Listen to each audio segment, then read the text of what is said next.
September 29, 2023, sa adlaw nga Biyernes. Pagbasa gikan sa Santos nga Ebanghelyo sumala ni Juan. Sa pagkakita ni Jesus kang Nataniel nga nagpadulong kaniya, miingon siya, ani ay tinuod gayud nga Israelita ug walay ikasaway kaniya. Nganong nakaila ka man kanako? Nangutana si Nataniel kaniya. Si Jesus mitubag, nakita ko ikaw dito sa ilalom sa kahoy igera sa wala kapatawga ni Felipe.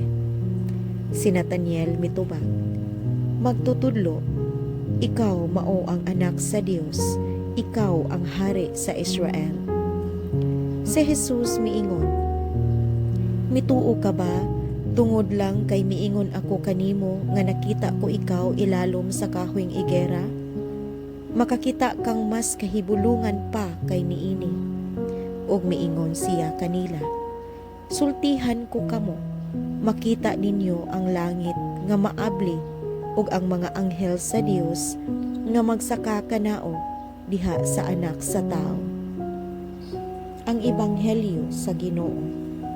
Daygon ko ikaw, O Kristo.